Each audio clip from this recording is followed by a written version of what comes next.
Hi, everyone, and welcome to another episode of the 97 UX Things podcast. Dan Berlin here, your host and book editor. I'm joined this week by Danielle Cooley, who wrote the chapter, The Participant's Well-Being is Your Responsibility. Welcome, Danielle. Hi, Dan. Thanks for having me. Thanks for joining the podcast. Can you please tell us a little bit about yourself? Sure. I am a strategic UX research consultant. I have been in the field for a little over 20 years, worked for a wide variety of large and small, public and private companies in multiple industries, and have been running my own practice since 2009. hmm Are there any industries that you specialize in or particularly like? No, I am intentionally industry agnostic. My favorite thing about consulting is being able to pull learnings from one industry and apply them to another. hmm So I got to have recently some real fun with that, taking a something from financial services and applying it to a healthcare nonprofit. So Oh, that was a big fun day for me. nice. Very cool.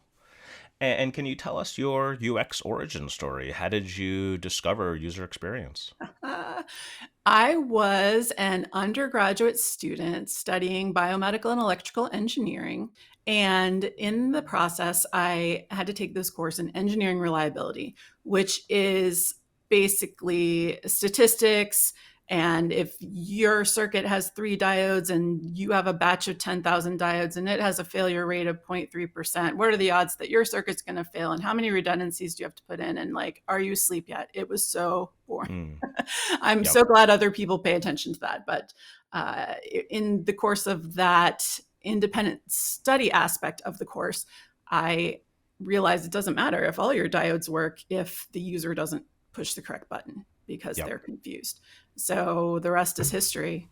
So I guess if you count from then, I've been doing this since I was 21, which is amazing.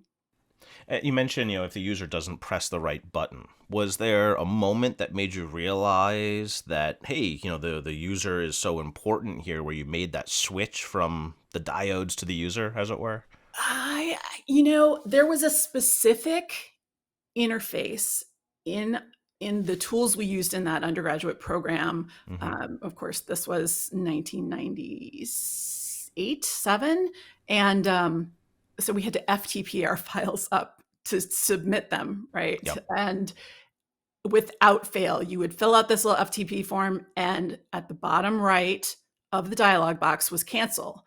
And so you'd fill it out, cancel, and you'd fill it out again, cancel. And Yep. it was, I mean, we knew this, but it was just so natural to hit that button on the bottom right. And, of course, we're doing this at 11:59 with a midnight deadline on our assignments. Right. And so it was very frustrating. And somewhere on a tiny disk, somewhere in a box, I have a screenshot of that dialog box. And I keep trying to figure out how I can find it and like frame it. But one day, yeah. Yep. So, okay, so you discovered that desire to move to the user side of things. Can you tell us about your journey? So you discovered UX. How did you wind up where you are today? Sure. Well, I still claim biomedical engineering is about bridging the gap between people and technology, whether that is an amputated limb to a prosthetic, or a failing heart to a pacemaker, or a piece of software to your brain, right? And its cognitive function. Yep. So I maintain that I'm still on the right path, but my first job out of undergrad was as a business analyst in a data warehousing group at Federal Express Corporate. And we, I just ended up making it my own. We had to create this front end for marketers to access the terabytes of shipping Mm, data that FedEx has, right? But they weren't SQL programmers, which at the time, that was how you got information from a database. It was the graphical interface over a database was pretty new. So we did that, and I went to the corporate library. I found a book by Ben Schneiderman, and I devoured it. And yep. they sent me and another developer, a developer, to a, I don't know, 3-4 day course. And again, I was just devouring it and writing millions and millions of notes. And the developer was like, huh, Like, Yep. okay. So I knew that was my thing. And after I left there, I said, my next job is going to be a usability job, which was, of course, the word we used then. And did. I got a job at a startup in the Boston area, moved up there, ended up going to Bentley for my master's degree in human factors and information design, and worked up there for Fidelity Investments for a while. And the dot-com bust happened. I had about a year to think about what was next, and ended up, at a consulting company, and then MasterCard, and then Enterprise Rent-A-Car, and like, it's just been a really fun journey. Yep. Yep. And how about that decision to become a consultant? What helped spark that? To go out on my own as a consultant? Yeah. I mean, I had worked for a consulting firm, and so I knew what that was like. And for a while, I had just seen how much they were charging the clients for me and how much I was getting on the other end of that. Mm. And granted, there's a lot of overhead in a consulting company, but I didn't need the benefits. I didn't necessarily need all of those things, and realized that, hey, the client and I could split the difference and it's win-win. And so that was on my mind. And then 2 hours after I got back from maternity leave for my first son, they laid me off. And I said, oh, I guess I'm an independent consultant now. Wow. All right. I guess sometimes it just happens like that. Often you do need something to sort of push you over Hmm. that, you're on the fence and you just need something to nudge you. And it was a big nudge, but Yep. it's worked out. Cool. Well, that's great to hear. Thanks for sharing all of that, your UX journey. Let's move on to your chapter. The Mhm. participant's well-being is your responsibility. Can you please tell us about that? Sure. I had, a number of experiences where we've had to be really careful about how we approach the participant in a user research study. And often it was about a sensitive topic, a horrible health diagnosis, a horrible experience with incarceration, just really sensitive things. And it occurred to me that we talk a lot about how to get good data. We talk a lot about how to minimize bias in our research. We talk a lot about process and method, right? And we tend to forget, even though we're user centered, right? We're thinking more about that way end user who's going to use the product in 6 months. Yep. And just to remind ourselves to be aware that the people we need to focus on in that process are these participants, right? Who come in, and even in the best of circumstances, they're a little nervous. They've never been in that situation before. They are probably in a strange place. Yeah. Especially pre-COVID, right? There was much more in-lab testing going on. So that was the inspiration for the chapter. Mm-hmm. Yeah, and I'm glad you did write that chapter. It's something that has been on my mind for so long. Right, and to your point, we're always thinking about the ephemeral user, the user that will eventually benefit from our work. But we're spending 12 hours with these people, and we need to be very mindful about those 12 hours. Mm-hmm. Very. Yeah, so tell us more about that. What are some of the things that folks need to keep in mind and do during that hour with participants? Sure. The chapter is broken down into physical safety and sort of emotional, mental safety. And of course, physical safety, both of those can be sort of surface level or deeper level, right? So, in terms of physical safety, maybe we might think more about physical comfort, where you've got a worthwhile chair, you've got good lighting, you've got, the room is at a comfortable temperature, those sorts of things. And then in more extreme cases, for example, I talk about in the chapter a study I did in a car, Mm-hmm. and the car was in a parking lot. So there wasn't like driving road safety involved, but we were parked in a closed car on hot days where we all know, right? Car temperatures can quickly jump to 110, 120 degrees Right. for no reason. We couldn't run the air conditioner during the sessions because it would short out the prototype. We couldn't leave the windows open because all of the ambient noise would come in, and we couldn't hear what the participant was saying. We certainly couldn't capture it well on the recording. So We did a lot of different things, like moved the car during the day so it would stay in the shade in the parking lots.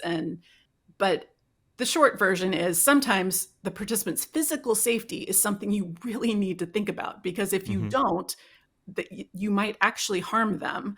And certainly nobody wants that.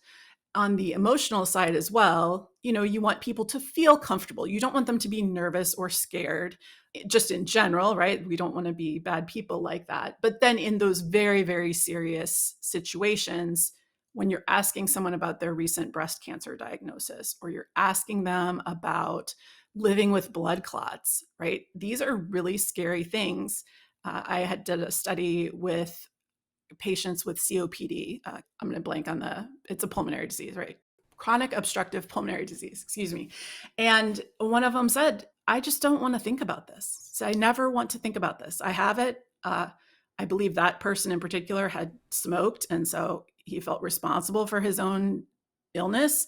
And he just did not want in general to talk about it. Of course, he had agreed to participate in the study, but it was a very emotionally fraught situation. Mm-hmm. And the point of the article is, of course, that we need to think about these things because it's morally and ethically right, but also you get better data when people feel like they can tell you the truth, what they're in a safe space. They're not worried about having to use the bathroom, or like, when can I get back to the air conditioning? You get better data that way. Yep. Yep. How do we handle that? With the more, especially on the more emotional side of things, with, we want to get at good data for our clients and for these interfaces and experiences that we're creating. And that only comes from getting truthful, real data. So how do we get that out of participants who may have great information but be emotional about it? One thing we did, Dan, when we were doing a study with cancer patients, was we needed patients who had been recently diagnosed, but we were not going to go as far as to call people who had been diagnosed that week, or even, in the last 2 or 3 weeks. It's still too raw. Hmm. So we tried to find a time period that would help them. They wouldn't have forgotten how they felt, but they were maybe past the initial trauma of that diagnosis. And Yeah. we ended up with people who'd been diagnosed about 6 months ago. So they sort of knew what was going on. And we did get great data in that study, and went on to launch a really useful, usable product for those patients. That's a very practical, important tip. Thanks for that. Mhm. Another thing that comes to mind here is that even though it's uncomfortable for the participant, that doesn't necessarily mean that they want to stop the conversation. I've had Mhm. conversations with participants where it seemed uncomfortable, and I'm like, "Hey, do you want to take a break?" And they're like, "No, I want to get this out. This is great." So it's also important to keep that in mind in terms of whether to stop or not, or whether they want to keep going. Absolutely. And your chapter is a little bit about wearing your therapist hat, right? Where Right. there's a lot to that, right? But sometimes you're just there to listen. Certainly you don't pretend to be any sort of qualified medical professional, but they just sometimes need to get it out. Some of these, especially the medical diagnoses, right? Or, a drug incarceration or something like that, is very isolating. And it's not something that you can talk about very frequently with too many people. Mm-hmm. I've taken to telling people in general, just no one's going to be hanging on your every word like I'm going to be for the next hour. Yep. At any point in your life, no one is going to be as interested in what you have to say as I will be for the next hour. So please tell me everything. Yep. That's a nice little thing that people can add to their standard intros. That's make Hmm. people feel at ease and comfortable to get it all out. So we talked about emotional aspect there, but what about physical? What are some of the other things that we need to be keeping in mind as we have these sessions? Probably more so for the in person, I would think, but maybe remote as well. Sure. I mean, there's not much you can do about someone's physical comfort in a remote session. Certainly, you can make sure they're comfortable with the technology you're using, give them as much warning, offer to maybe call them the day before and do a practice Zoom or something like that. And that, I think, tends to help them feel better during the session. Yep. In person, we just want the room to be as comfortable as possible. We want that automotive study, for example, like we moved the car, right, so that it would be in the shade. We ran the air conditioner between sessions to cool down the car as much as we could, and intentionally had to schedule sessions with a substantial gap so we could do that, right? Yeah. And those tend to be the kinds of things that we talk about. Always, let them take a break if they need to. If they, some of the sessions can be longer. I mean, we're getting away from that in most domains, but some of them just you need a 2+ hour session to get through something. So Yeah. for breaks, make sure they've maybe had a chance to use the restroom before the session starts. Those sorts of things. Yeah. Any other stories from your time of running sessions where you had something to deal with, whether it was emotional or physical, and you needed to make sure that the participant was okay? Yes, and this is not my story, although I was there. I was not moderating the session. There was, in a physical lab, a participant came in and had very overwhelming body odor. And the moderator really was sort of, what do I do with this? I couldn't, like, the moderator couldn't be in the room with the person because the smell was overwhelming. And there was another session scheduled almost immediately afterward. And the decision was made to cut that session short. And then they had to figure out how to, which is not that challenging, right? You just say, thanks, we've gotten everything we need from you. Here's your incentive. Have a fabulous day. And so they did that, but of course they didn't get data from that person. And then they used that extra time to bring in a fan, actually, and air out the room as much as possible for the next participant. Yeah. So, I mean, yeah, you do this long enough and you see a lot of things. That was definitely an interesting one. Yeah. You bring up a great point, though, of elegantly cutting short the session when you need to. Never mind, so that's an extreme example that you have brought up, but we Mhm. often have to do that, whether it is because the participant isn't right for the session, or they're obviously really uncomfortable and they're not talking anymore. Mhm. Various reasons. It's a great skill to build up elegantly, cutting it short. Yes. I would imagine there are a lot of sort of back pocket phrases that people use for that. But Yep. I tend to just really lay it on thick about how much we learned from them and how much we appreciate their time, and not just you're done, right? But wow, we've gotten so much information. Maybe even tell a little white lie that we intentionally booked too much time just in case, and here we go. But Yep. I've never really had anyone question it. They just say Yep. thank you and they leave. Yeah. Yeah, you got through that much more quickly than a typical session. So Yes. and thanks for all that information. Anything else from your chapter that you were hoping to convey here today? I don't think so. I think just, keeping those participants in mind as much as that end user is a really important part of our work. Yep, yep.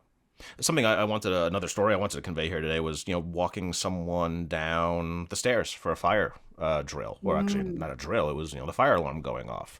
One of the most important things you need to do is stay with the participant, right, and make them feel comfortable as you're doing that, and standing on the street with them and making small talk. I think I've done that like 4 times in my career. Just bad timing, I guess. But it's all about just making that participant feel comfortable, and then hopefully picking up on it on the session when you get back. Hmm. Great. Well, thanks for all of that. In our final segment, we like to get career tips. So, is there a career tip that you can convey to the UX folks out there? I would say get out there and speak. Hmm. Get out there and present. It certainly has been one of the most, I don't know, but I don't want to overstate it, right? But pleasant, positive, rewarding, and not exactly lucrative, right? But professionally profitable things I've ever done. And I was lucky enough to get some mentors who helped me start that early. There are many, many conferences and events with lower barriers to entry. Submit a poster, do a 10-minute talk. Some specifically have slots for first-time speakers or students. And doing that improves your conference attendance experience so much. It helps you meet a lot of new people. It helps you really get to learn your material really, really well, right? You know it well enough to explain to other people, then you do a good job. And it certainly helps with your just presence, I think, being more comfortable speaking to people. I'm very comfortable with it, but I'll tell you, I always, when I get off the stage, I'm like, oh, I'm a little sweaty. Like maybe I was more nervous than I thought, but that certainly helps in my consulting as well. And I can think on my feet a lot better than some of my colleagues who don't speak. Yep. Yep. And it builds confidence, right? As you Absolutely. said, you're enveloping yourself in this topic, so you're going to become extremely knowledgeable about it and be able to talk to anyone about it, and that's huge for confidence. Absolutely. Yeah. And to your sweating point, I always believe if you're not sweating a little bit, you're not doing it right because you're not paying enough attention. I'll remember that next time, Dan. Well, great. This has been a wonderful conversation. My guest today has been Danielle Cooley, who wrote the chapter, Your Participants' Well-Being is Your Responsibility. Thanks for joining me today here, Danielle. Thanks again for having me, Dan. Thanks for listening, everyone, today. I hope you enjoyed this, and have a great rest of the day. You've been listening to the 97 UX Things podcast, a companion to the book 97 Things Every UX Practitioner Should Know, published by O'Reilly and available at your local bookshop. All book royalties go to UX nonprofits, as will any funds raised by this podcast. The theme music is Moisturize the Situation by Consider the Source. And I'm your host and book editor, Dan Berlin. Please remember to find the needs in your community and fill them with your best work. Thanks for listening.